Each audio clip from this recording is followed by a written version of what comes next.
saya dipercaya oleh beliau dengan sungguh-sungguh dan saya percaya juga kepada beliau bahwa beliau menugaskan saya sehingga saya bekerja dengan hati-hati dan insya Allah baik selama 4,5 tahun terakhir ini. Insya Allah baik. Nah oleh sebab itu karena kami diberi tugas dan menerima tugas dengan saling menghormati, maka saya tidak akan tinggal gelanggang colong pelayu. Saya akan pamit baik-baik dan saya akan sampaikan surat ini begitu saya dijadwalkan diterima oleh Presiden. Pilihan Prof. Mahfud keluar dari lingkaran Brutus itu sudah menjadi pilihan yang tepat. Oke. Gitu loh. Justru bagus sebagai sebuah sikap. Oke. Bukan tersesat, malah keluar dari kesesatan tuh. Pilihan mundur itu menjadi pilihan yang Paling masuk akal. ya paling rasional, realistis, ya, dan tentu pilihan itu pilihan-pilihan yang mengedepankan etika dan moral.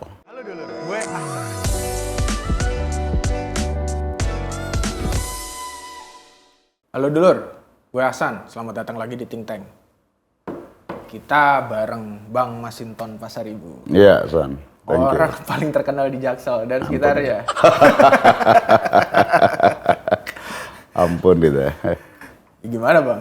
Kita ini sebelum era banner-banner bertebaran ini itu abang yang memulai dan selalu di lokasi yang sangat strategis. Ibaratnya itu memanfaatkan kemacetan untuk dukungan gitu. Dan juga jadi patokan jalan. Numpang tanya Pak, Iya, Jalan Puri di mana ya Pak? Jalan Puri. Oh, Bapak lurus aja. Nanti ketemu Masinton, Bapak belok kanan. Iya.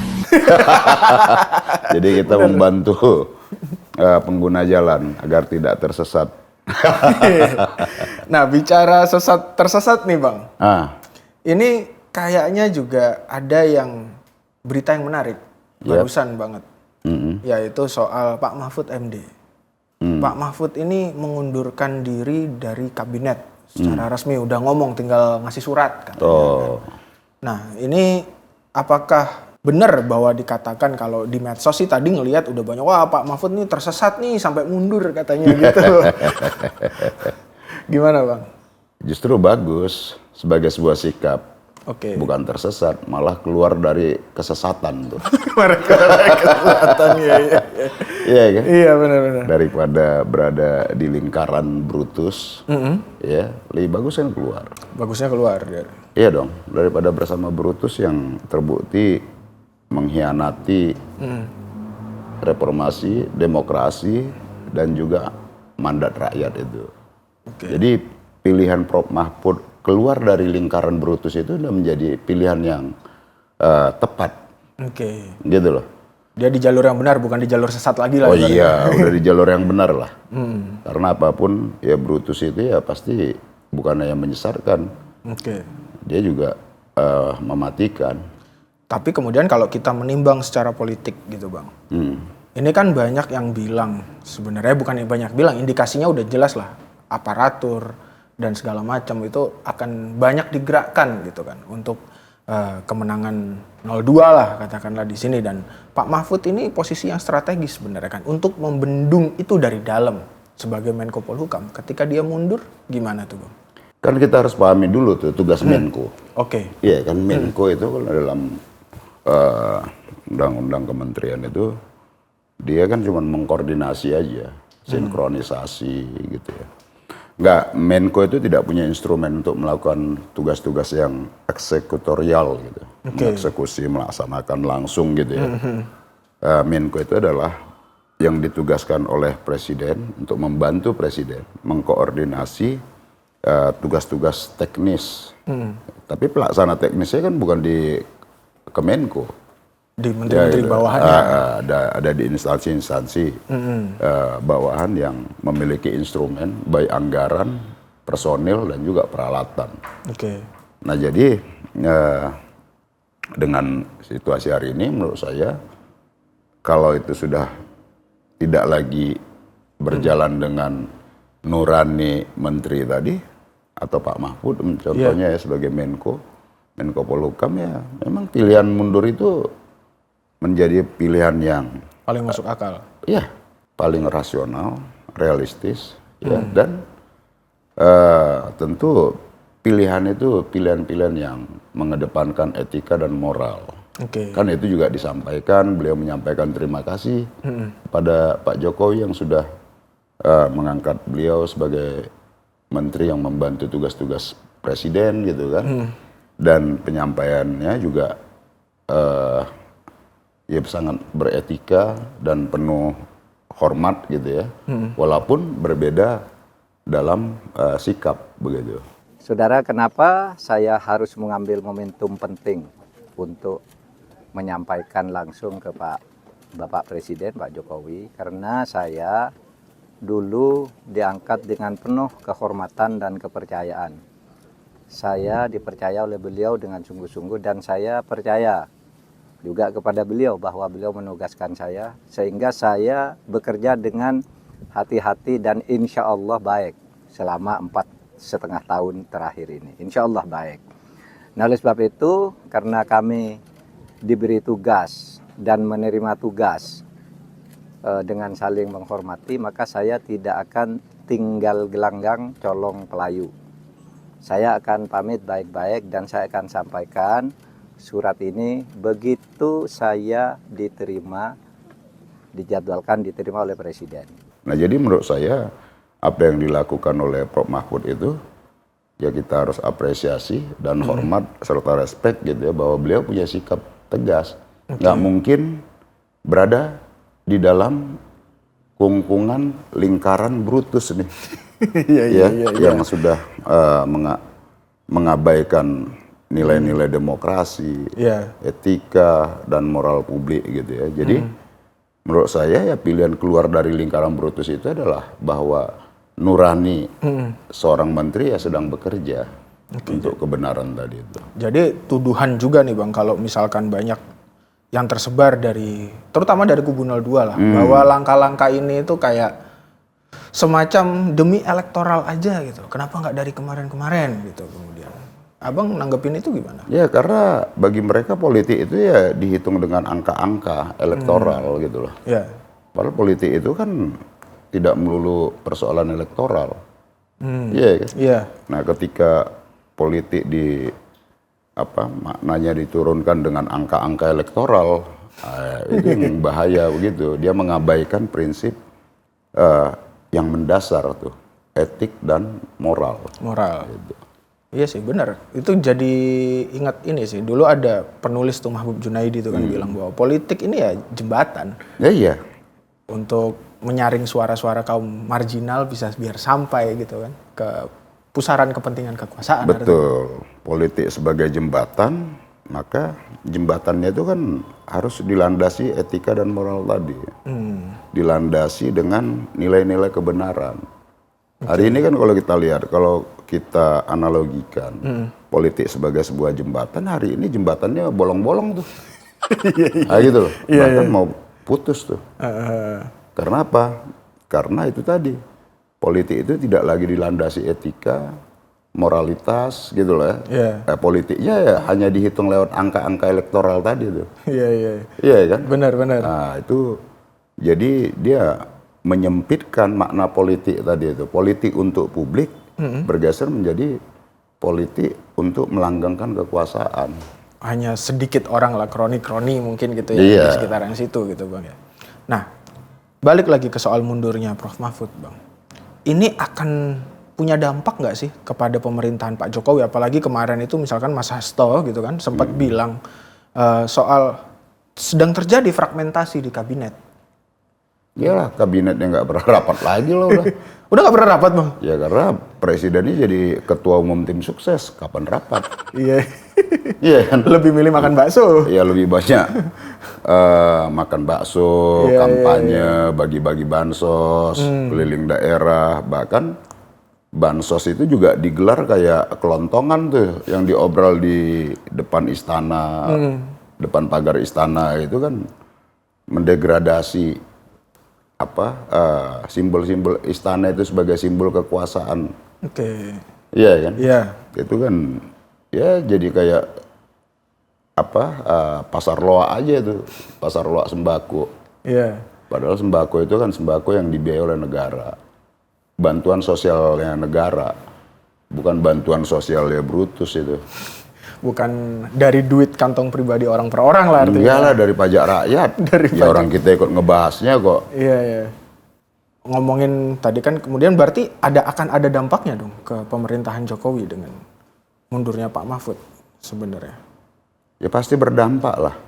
Pertama publik akan melihat tuh, apapun Prof Mahfud itu beliau konsisten orangnya. Oke. Beliau juga punya mimpi, punya prinsip, ya bagaimana tuh kekuasaan itu bisa diabdikan untuk mewujudkan keadilan, nah, gitu loh. Nah publik melihat sosok dari Prof Mahfud itu satu di antara pejabat dari segelintir pejabat ya, yang masih punya norma berpolitik itu dengan norma etika dan moral tadi, dan juga punya prinsip dan karakter kuat. Nah jadi melihat sosok Prof Mahfud bisa keluar dari lingkaran Brutus di istana tadi itu ya, nah berarti kan publik melihat oh iya ini ada sesuatu yang nggak benar, Ada yang nggak beres di dalam. iya gitu loh. Jadi itu yang saya katakan bahwa nuraninya sedang bekerja, Oke. bahwa jabatan itu bukan segala-galanya. Jabatan hanya sementara. Loh iya. Dan itu pun Amanah mandat kan? rakyat kan. Mandat. Bukan mandat langit lah ya. Abang juga belakangan ini sering kemudian menyuarakan gitu bang. Soal asal bukan 02 lah. Kayak kemarin tuh di festival politik tuh abang kayak 1-3. Iya, jadi itu ada fenomena yang menarik ya, bukan dari saya gitu ya. Tapi itu kita menangkap keinginan atau aspirasi dari anak-anak muda. Anak-anak muda milenial, Gen Z yang mereka datang ke acara tersebut. Saya menangkap bahwa suasana kebatinan anak-anak muda itu dia tidak ke 02. Maka ketika ada satu dari pendukung paslon 02 memainkan politik divide et impera bahwa kalau nanti 03 masuk ke putaran kedua, Ya. ikhlas nggak 01 dukung 03 dan sebaliknya kalau 01 masuk 03 ikhlas nggak kan gitu. Nah, bagi mereka yang penting so what gitu loh, yang penting bukan 02. Oke. Nah, itu kan sikap. Nah, itu loh. Nah, itu yang kita tangkap dari forum pada saat itu ya, di mana itu anak-anak muda yang datang dengan kesadaran diri dan tidak dimobilisasi. Mereka datang ke acara tersebut, daftar via online. Nah, itu loh, mereka datang dengan inisiatif sendiri gitu. Dan mereka menyampaikan sikap dan pandangan politiknya dan juga aspirasinya melihat situasi hari ini gitu loh. Nah maka buat mereka anak-anak muda tadi, teman-teman yang muda-muda tadi ada kemuakan, gitu loh. Yeah. Yang itu bagi anak-anak muda tadi representasinya adalah 02, yang sebagai simbol ekspresi kemuakan mereka, gitu loh. Musuh bersamanya lah ibaratnya gitu. Ya. Kira-kira. Jadi bagi anak-anak muda tadi, menurut saya sangat realistis. Bagaimana demokrasi ini sebagai sebuah jembatan, kalau tadi politik sebagai sebuah jembatan, politik demokrasi ini sebagai sebuah jembatan, dia tidak boleh dilobangi dengan atau bahkan dirusak dengan orang yang memiliki semangat anti demokrasi tadi, mengabaikan hal-hal yang prinsip dalam demokrasi kita, gitu loh. Hal-hal yang prinsip dalam demokrasi itu ya itu tadi lah, etik dan moral. Kita nggak bisa kesampingkan itu. Iya, sedangkan dalam prosesnya aja diawali dengan pelanggaran etik berat ya. Oh iya. Moral-moral ditabrak, Betul. dan lain-lain gitu. Ya emang sih anak muda pasti akan susah menerima itu. Ya iya, anak muda kan nggak cukup dengan gimmick-gimmick, joget-joget gitu loh. Iya. Anak muda kan butuh substansi, karena anak muda lah ke depan yang menjadi generasi yang memiliki peran penting buat bangsa kita. Maka mereka, teman-teman muda tadi ngelihat, oh ini ada sesuatu yang nggak beres dalam kontestasi Pilpres ini. Nah mereka berpandangan ya 02 itu bukan pilihan gitu. Itu sikap. 02 bukan pilihan. Nah 02 ini buat mereka ya udahlah masa lalu yang harus dikubur. Nah selanjutnya ya kalau saya kan pasti tetap berharap ya teman-teman itu bisa ke 03. 03. Artinya tapi kalau dengan melihat itu kan kemungkinan besar anak muda itu either 1 atau 3 gitu kan. Iya. Hari ini Abang. Kesadarannya kan jadi lebih bagus. Kesadarannya yang untuk memperjuangkan demokrasi dan nilai-nilai dalam demokrasi tadi. Iya. Yang mereka sudah tahu nih, teman-teman muda tadi udah tahu kalau sama 02 ya sudah memperparah situasi ini. Kan gitu. Iya. Iya sih, ibaratnya kita ngelihat emang indeks demokrasi kita itu cacat gitu kan. Iya. Dan itu kan harusnya dibenerin gitu. Tapi kok malah milih 02 itu kan malah ibarat laut udah asin digaremin gitu. Nah, cuman akhirnya kan ini kayak jadi setali 3 uang Bang ya. Ketika tadi Abang ngomong bahwa kemunduran Prof Mahfud itu upaya untuk mengedepankan moral dan etika. Iya. Lalu di bawah itu disambut juga gegap gempita asal bukan 02 Iya, oleh anak-anak muda. oleh anak-anak muda Iya. gitu kan. Ini kok saya jadi ngeliat gitu, malah bisa nggak sih mungkin kalau 02 itu justru anti klimaks, nggak kayak di survei-survei itu. Iya, itu kan kalau survei kan potret-potret yang menurut saya ya, lebih pada propaganda untuk satu putaran itu, Ya. membangun narasi satu putaran tadi kan dengan legitimasi propaganda yang katanya hasil survei dan persepsi publik. Padahal kita tahu lembaga-lembaga survei ini nggak ada yang berdiri sendiri itu, Oke. otonom begitu ya, ikhlas ingin memotret persepsi publik kan semuanya terafiliasi itu, Iya. gitu loh. Ya singkatnya. Rata-rata yang kalau yang kita lihat ya, Ah. kalau saya lihat di lapangannya gitu ya, bukan saya nggak percaya survei, kita ini tetap percaya. Oke. Tapi survei itu kan juga harus kita lihat objektivitas dan dia harus dilihat secara utuh kan. Ibarat motret kan angle mana yang mau diambil kan gitu kan. Ya. Dia mau ngambil angle satu putaran, ya dia potretnya dari situ aja tuh mana nih sisi yang itu. Oh bom dulu lah pakai sembako kan gitu kan. Oke. Nah, baru habis itu masyarakat kalau ditanya daripada nggak dapat sembako lagi kan gitu, mending iya aja dia bilang. Iya. Apakah itu real atau palsu ya walah-walam. Ya. Ini yang kalau bahasa Mas Ganjar sama Karni Ilyas itu kemarin mungkin survei digarami, garam Iya. lagi nih kan. Nah jadi kalau kita lihat ya begitu, artinya bahwa hari ini kan mencoba digalang tuh persepsi publik, dicoba dimainkan sama lembaga-lembaga survei tadi kan. Yang kita tahu pembiayaannya, apanya semua terafiliasi. Oke. Dan rata-rata ya seperti itu.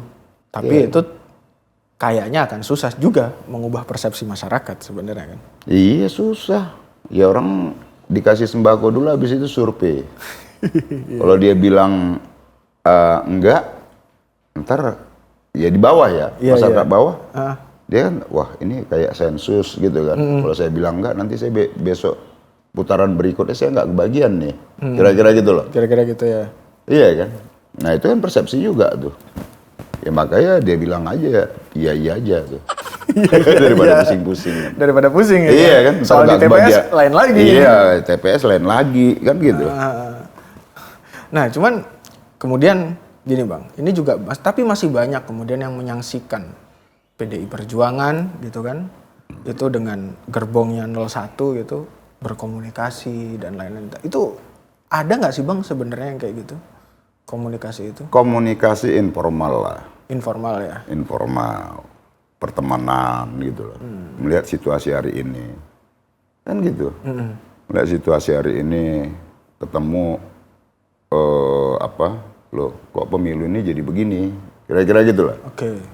Nah pemilu kenapa jadi begini, kan itu harusnya ya, pemilu itu adalah bagian dari kedaulatan rakyat menentukan siapa pemimpin berikutnya. Karena kepemimpinan itu kan sudah dibatasi sejak amandemen Undang-Undang Dasar. Kita sudah sepakat bahwa masa periode presiden itu 2 periode. 2 periode. Next berikutnya pemilu itu ya rakyat yang menentukan.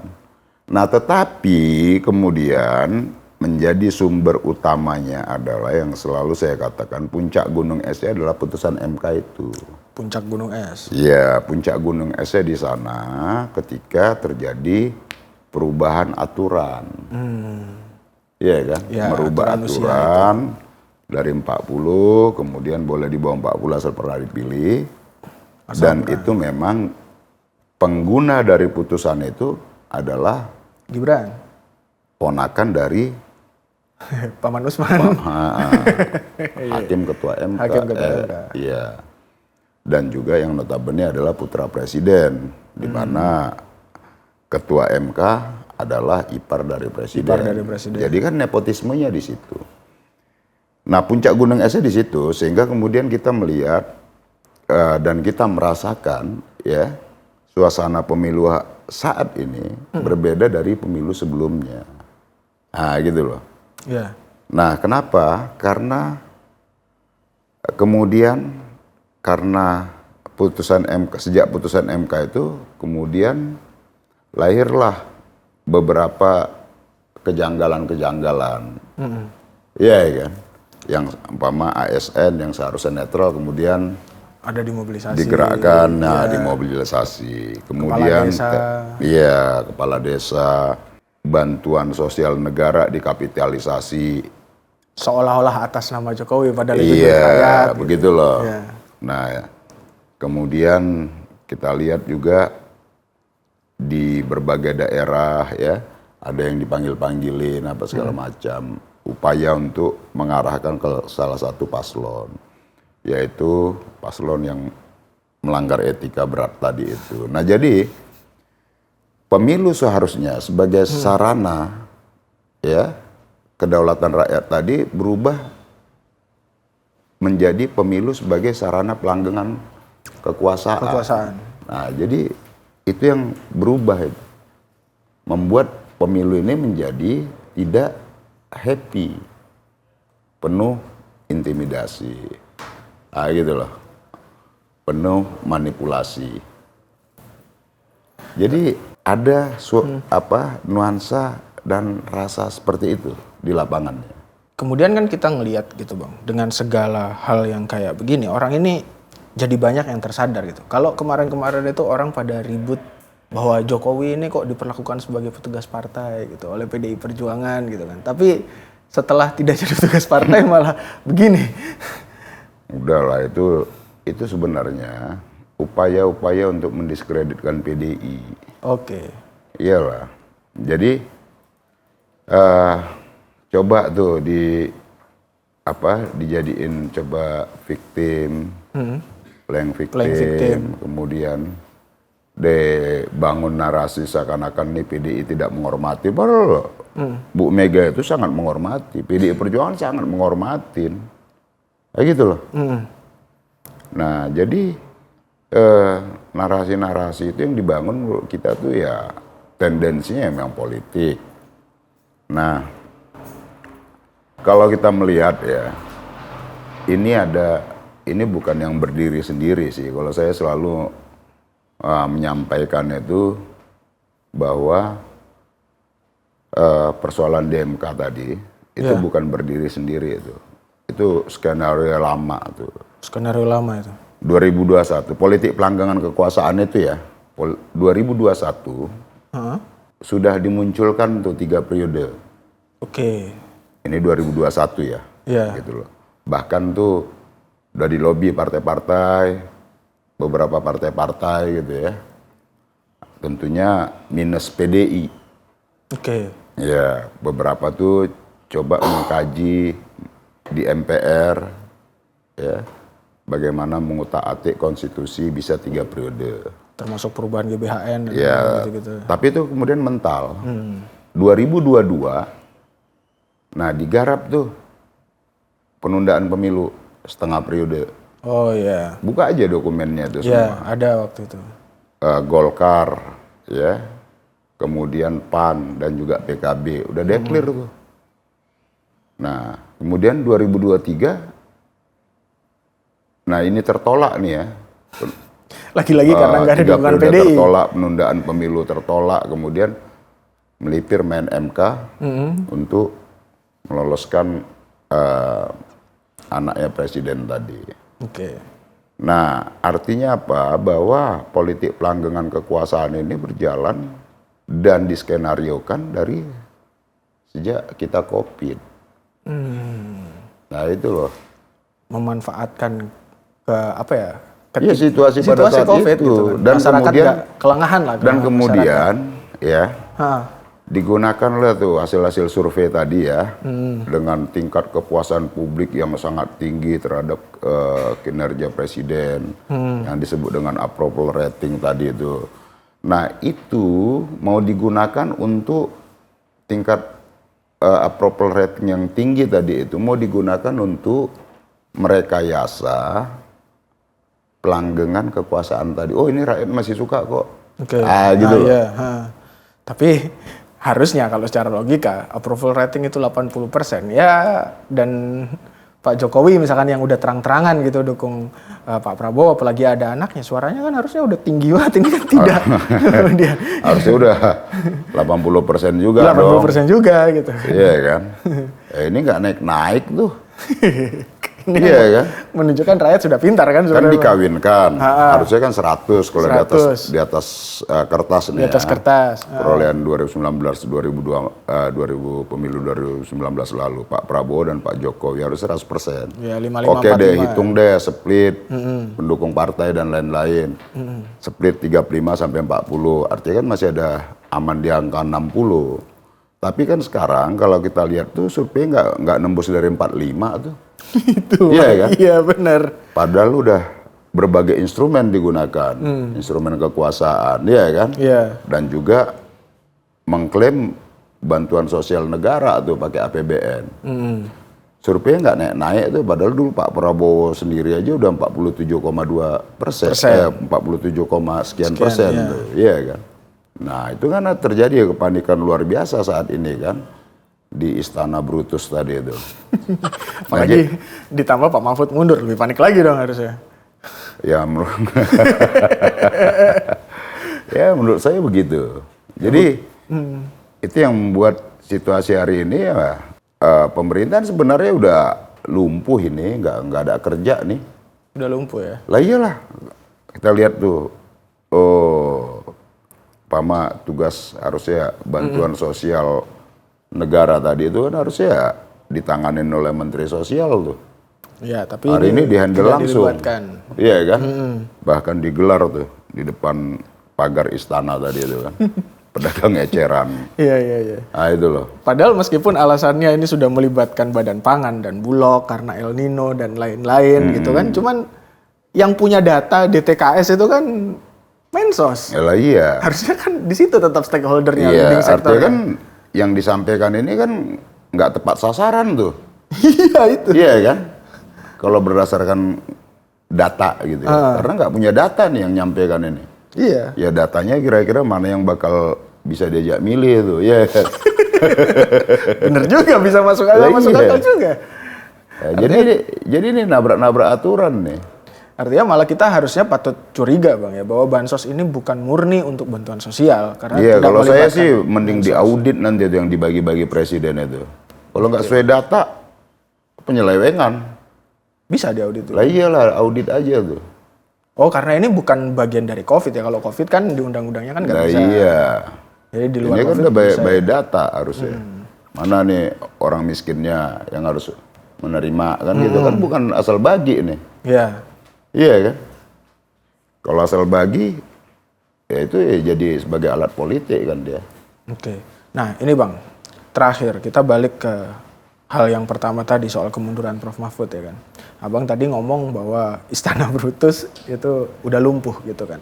Nah, apakah kemunduran Prof Mahfud ini akan besar kemungkinan diiringi atau diikuti oleh menteri-menteri lain, terutama menteri-menteri profesional yang sebenarnya hari ini juga udah kelihatan bersuara kayak Bu Sri Mulyani gitu misalkan udah ngomong bahwa bansos ini APBN gitu, udah kan udah beda dengan pernyataan presiden kan sebenarnya. Gitu. Saya rasa tinggal menunggu momentum yang tepat aja tuh.